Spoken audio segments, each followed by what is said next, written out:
మనసి మరియు దేవుడు మధ్య యుద్ధం. అది ఒక వ్యక్తి కాదు, అది మనలోని ప్రశ్న, మనలోని తిరుగుబాటు, మనలోని ఎందుకు అనే అరుపు. దేవుడు. అది ఒక విగ్రహం కాదు, అది సమాధానం కూడా కాదు, అది నిశ్శబ్దం, అది ఎదురుచూడే సహనం. ప్రశ్నలతో మరిగిన మనసి. మనసి ఒక సాధారణ యువకుడు, కాని అతని మనస్సు మాత్రం అసాధారణంగా ప్రశ్నలతో నిండిపోయింది. నేను నిజాయితీగా ఉన్నా ఎందుకు బాధ? దొంగలు సుఖంగా ఉంటే దేవుడెక్కడా? ప్రార్థించినా మారని జీవితానికి అర్థమేమిటి? ప్రతిరోజూ దేవుణ్ణి తిట్టడం అతనికి అలవాటైంది. ఆ తిట్టులో కూడా ఒక ఆశ ఉంది. నువ్వు ఉంటే మాట్లాడవా అని ఆవేదన ఉంది. గుడిలో జరిగిన మౌన యుద్ధం. ఒకరోజు అలసిపోయిన మనసితో గుడిలోకి వెళ్లాడు మనసి. దేవుడి విగ్రహం ఎదుట నిలబడి అన్నాడు, నువ్వు శక్తివంతుడైతే నా జీవితాన్నెందుకు సరిచెయ్యలేకపోయావు? నన్ను పరీక్షించడమే నీ పనైతే నేనేమి నేరం చేశాను?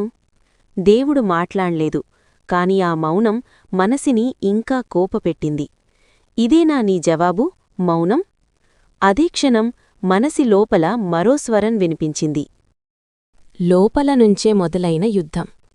నీ బాధకు నేనే కారణమా? లేదా నువ్వే నీ బాధను పట్టుకుని కూర్చున్నావా? మనసి షాకయ్యాడు. ఇది దేవుడి స్వరమా? లేదా తన అంతరాత్మస్వరమా? నేను కోరింది ఇవ్వలేదని నాపై యుద్ధం చేస్తున్నావు, కాని నీలో ఉన్న శక్తిని నువ్వెప్పుడైనా అడిగావా అని ఆ స్వరం ప్రశ్నించింది. దేవుడిపై ఆరోపణలు. మనసి గట్టిగా అన్నాడు, నువ్వు నన్ను ఒంటరిగా వదిలేశావు. నా కన్నీళ్లను పట్టించుకోలేదు. నమ్మకం పెట్టుకున్నందుకే నేను ఓడిపోయాను. అప్పుడు స్వరం మెల్లగా చెప్పింది, నేను నిన్ను వదిలిపెట్టలేదు, నువ్వే వదిలేశావు. ఈ మాట మనసిని చీల్చేసింది. నిజమైన దేవుడు ఎవరు అని అడిగాడు మనసి. స్వరం నవ్వింది. నేను నువ్వే. నీ భయం నేనే, నీ కోపం నేనే, నీ ఆశ నేనే. నువ్వు దేవుణ్ణి బయట వెతికావు, కాని నేను నీలోనే ఉన్నాను. ఆ క్షణంలో మనసి అర్థం చేసుకున్నాడు, దేవుడితో యుద్ధమంటే తనతో తానే యుద్ధం. యుద్ధం ముగిసిన క్షణం మనసి కన్నీళ్లు పెట్టుకున్నాడు.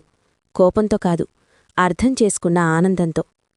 నువ్వు నా బాధ తీసెయ్యలేదని కాదు, నా బాధను అర్థం చేసుకునే బలం నాలో పెట్టావు.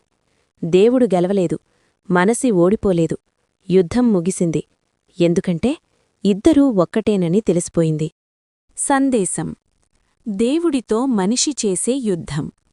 అసలు దేవుడితో కాదు, తన భయాలతో, తన ఆశలతో, తన అహంకారంతో.